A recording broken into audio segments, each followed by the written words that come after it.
Bienvenue sur Africa 24 dans cette nouvelle édition du QG Weekend, au sommaire de l'actualité. Coup d'envoi ce jeudi d'une campagne où chaque citoyen nigérian est appelé à l'exemplarité, une démarche du chef de l'État menée sur les réseaux sociaux.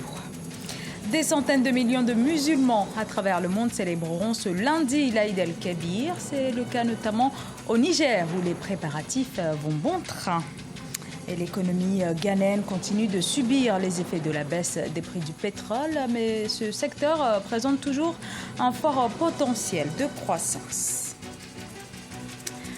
En Guinée-Bissau, tout d'abord, où un plan de sortie de crise proposé par la médiation de la communauté économique des États de l'Afrique de l'Ouest a été accepté par le gouvernement et les partis d'opposition. Celui-ci prévoit la mise en place d'un dialogue dans la perspective notamment de former un gouvernement consensuel inclusif pouvant mettre fin à cette crise déclenchée par le limogeage en août 2015, du Premier ministre Domingos Simoes Pereira. Au lendemain de son investiture le 29 mai 2015, le chef de l'État Muhammadu Buhari avait promis de redresser l'économie du pays en combattant notamment la corruption, une corruption que le président impute notamment à un manque de civisme. Une campagne qui appelle les Nigérians à l'exemplarité vient d'être lancée par le chef de l'État, une campagne de civisme donc qui ne fait pas vraiment l'unanimité. Samuel Ngembok. Le président Muhammadu Buhari appelle les Nigérians à plus de civisme. Depuis le début des années 2000, le Nigeria a régulièrement été classé parmi les pays les plus corrompus au monde. À plusieurs reprises, les distorsions régulières enregistrées dans la politique gouvernementale étaient dues aux effets négatifs de la corruption. Une situation qui a toujours entraîné la faiblesse des institutions publiques dans le pays. Pour mettre un terme à cette dégradation de la vie et de l'image nationale, le président Buhari invite ses compatriotes à plus de civisme. Aujourd'hui, l'honnêteté, l'ardeur au travail et la piété ont cédé la place à l'anarchie et à la détérioration de notre vie nationale. L'économie nigériane paie un lourd tribut à la malhonnêteté, à l'intolérance, à l'impunité et à la paresse. Les gouvernements successifs ont voté des lois relatives à ce fléau. Mais de nombreux observateurs pensent que la corruption ne pourrait se régler seulement par des lois. Les mesures doivent nécessairement prendre en compte l'effectivité de la transparence, la responsabilisation et la prudence. M. Buhari est un homme tout seul au milieu d'un vaste mouvement constitué de ceux qui tiennent l'économie et ceux qui tiennent la rente et la reproduction de la corruption. Ça va être terriblement difficile. Mais son appel, c'est un pavé dans la mare. Au moins, il tire la sonnette d'alarme et induit à penser que tant que les Nigérians ne vont pas se mettre au travail, cette économie-là ne va pas bouger. Il n'y aura pas la transformation de la société nigériane. Il n'y aura pas l'amélioration des conditions de vie et de travail de l'immense majorité des Nigériens, parce qu'aujourd'hui, le plus grand nombre de pauvres en Afrique se trouve au Nigeria. La campagne de civisme est menée sur les réseaux sociaux, mais celle-ci reste diversement appréciée par les Nigérians. En tout état de cause, les observateurs soulignent qu'il faudra une participation effective des masses et une lutte sous divers angles, notamment le service civil, le judiciaire, le contrôle financier et la supervision du public. Les derniers scrutins, à savoir les élections législatives de 2015 et les présidentielles d'avril 2016, étaient en discussion aux Comores. Objectif pour le gouvernement et pour les partis d'opposition qui ont pris part à ces travaux, dresser un bilan et un certain nombre de dysfonctionnements et carences, comme la sécurité des bureaux de vote, ont été soulevés. Rappelons que le second tour de l'élection présidentielle du 10 avril avait soulevé une vive polémique autour des résultats dans certains bureaux de vote.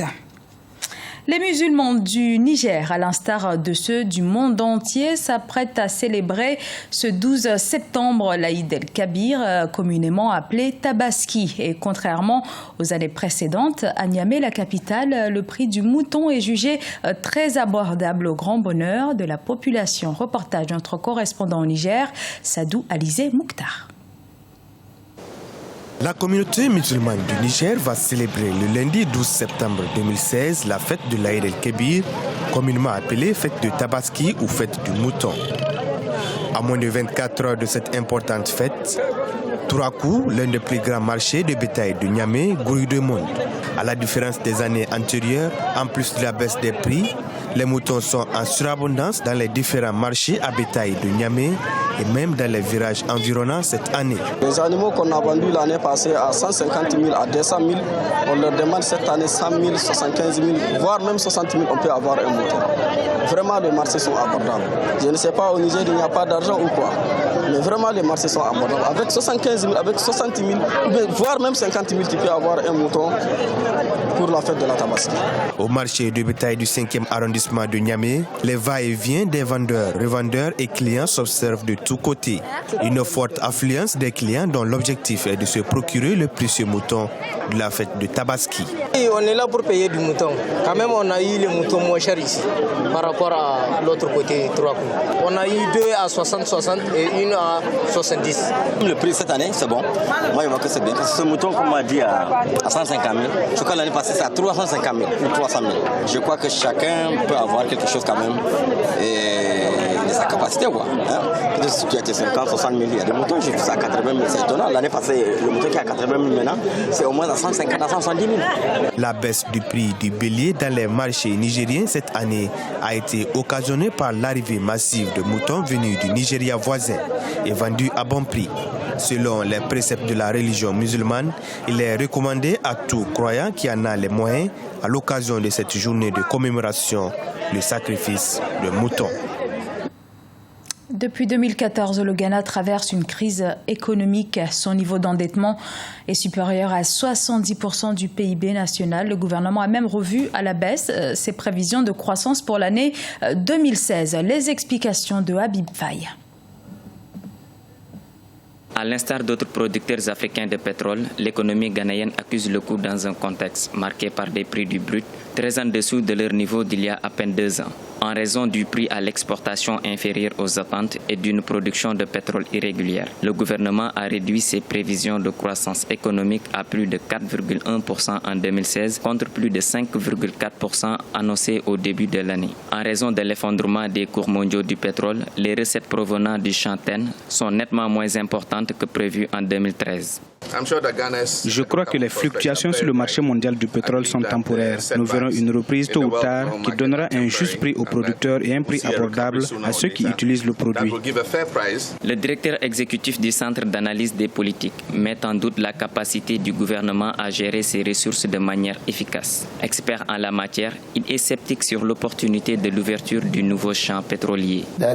La Banque mondiale a estimé en 2005 que si nous étions aussi efficaces dans notre déploiement de ressources pour construire les infrastructures, nous connaîtrons une croissance d'1% chaque année, ce qui veut donc dire que nous avons un problème dans la gestion de nos ressources. Je pense qu'il va falloir miser sur la qualité et l'efficacité pour atteindre non pas 70% de résultats positifs, mais jusqu'à 200%. Le Ghana, qui a traversé des années difficiles en 2014 et 2015, s'est engagé dans un programme de réforme budgétaire et fiscale. Accra s'est notamment engagé à réduire son déficit public, attendu à 5% du PIB en 2016, 3% en 2018 et 2% en 2019. Ce journal a été réalisé par l'ensemble de la rédaction. Nous vous remercions pour votre fidélité. Dans un instant, une nouvelle édition de l'actualité sur Africa 24.